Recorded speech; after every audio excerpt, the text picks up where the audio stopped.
বিমানের দুর্ঘটনাস্থলের এখনকার পরিস্থিতি জানতে আমরা সরাসরি যাচ্ছি উত্তরার দিয়াবাড়িতে মাইলস্টোন স্কুল অ্যান্ড কলেজ ক্যাম্পাসে। সেখানে আছেন সাদি মাহমুদ। সাদি, মাইলস্টোন স্কুল অ্যান্ড কলেজের এখনকার পরিস্থিতি আমাদের জানাবেন।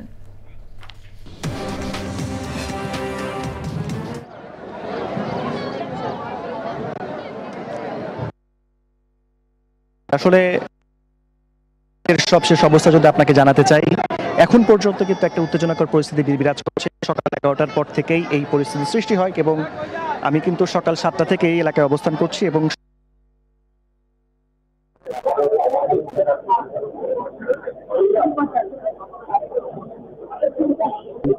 অনেক আহত হয়েছেন, যার কারণে কিন্তু আজকে সকালটা এখানে অন্যভাবে শুরু হয়েছিল। প্রতিদিন স্কুলের যে একটা বিষয়, একটা মুখরোধ থাকে শিক্ষার্থীদের দ্বারা, সেটা কিন্তু হয়নি।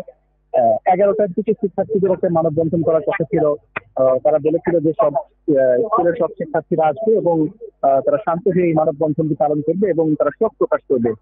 সেটা কিন্তু হয়নি। এক পর্যায়ে কিন্তু শিক্ষা উপদেষ্টা এবং আইন উপদেষ্টা কিন্তু এই মাইলস্টোন স্কুল অ্যান্ড কলেজের ঘটনাস্থল পরিদর্শনে আসার পরে কিন্তু তারা আসলে চোখের মুখে পড়েন শিক্ষার্থীদের এবং শিক্ষার্থীরা এক পর্যায়ে তাদের অবরুদ্ধ করে ফেলে এবং তারা কিন্তু 6 দফা দাবি তাদের কাছে পেশ করেন। আমি যদি 6 দফা দাবির বিষয়ে আপনাকে জানাতে চাই, তারা বলছেন যে এই ঘটনায় নিহত যারা হয়েছেন তাদের সঠিক তথ্য এবং সঠিক সংখ্যা প্রকাশ করতে হবে। তারা ধারণা করছেন যে কোনোভাবে হয়তো সঠিক তথ্য বা সঠিক সংখ্যাটা তারা প্রকাশ করছেন না। এই বিষয়ে তারা বলেছেন এরপরে আসলে আহতদের সঠিক সংখ্যা এবং তাদের সুচিকিৎসা নিশ্চিত করা, এই বিষয়টি তারা উল্লেখ করেছেন। তারা বলেছেন যে অনেকে সুচিকিৎসা পাচ্ছেন না, ঘোরাঘুরি করছেন, এই বিষয়টি তারা উল্লেখ করেছেন এবং বলেছেন যে আহত এবং নিহতদের সঠিক তথ্য নিশ্চিত করার জন্য এই স্কুল ক্যাম্পাসে একটা তথ্য কেন্দ্র স্থাপন করার কথা বলেছেন। যারা নিহত হয়েছেন তাদের আর্থিক একটা সাহায্যের কথা বলেছেন, আহতদের আর্থিক সাহায্যের কথা বলেছেন। এই বিষয়গুলো কিন্তু তারা উল্লেখ করেছেন। আরেকটি বিষয় আমি উল্লেখ করতে চাই যে গতকাল ঘটনা ঘটার সময় কিন্তু আইন শৃঙ্খলা বাহিনীর দ্বারা কিন্তু এই স্কুলের শিক্ষার্থী এবং শিক্ষকরা আসলে শারীরিকভাবে লাঞ্ছিত হওয়ার কথা তারা বলেছেন। যারা করেছেন এই ঘটনা সুষ্ঠু তদন্ত করে তাদের বিচারের আওতায় নিয়ে আসতে হবে, এই বিষয়ে তারা উল্লেখ করেছেন। সবকিছু মিলিয়ে একটা উত্তেজনাকর পরিস্থিতি বিরাজ করছে। যারা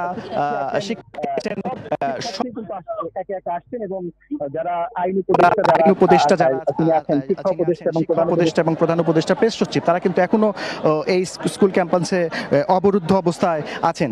দুই একবার তারা বের হওয়ার চেষ্টা করলেও কিন্তু তারা কিন্তু বের হতে পারেননি। আমার কাছে আসলে একজন শিক্ষার্থী আছে, আমি তার কাছে জানতে চাইবো যে সবশেষ পরিস্থিতি আপনারা কি চাই? সবশেষ পরিস্থিতি আগে আমরা কথা বলি যে আমাদের এখানে মিনিমাম স্পট ডেট হয়েছে, আমরা যা শুনতেছি 80 থেকে 50 থেকে 80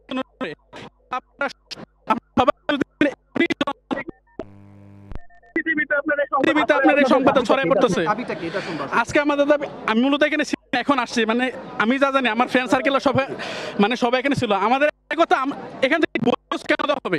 আমরা সবাই সাংবাদিকদের উপর নির্ভর করি যে আমাদের এটা ছড়ায় পড়বে, কিন্তু আপনারা 19 জন 20 জন কেন দিচ্ছেন?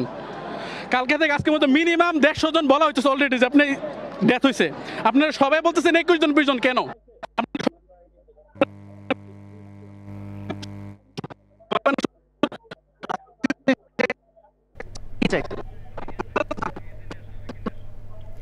সাদি, ধন্যবাদ আপনাকে।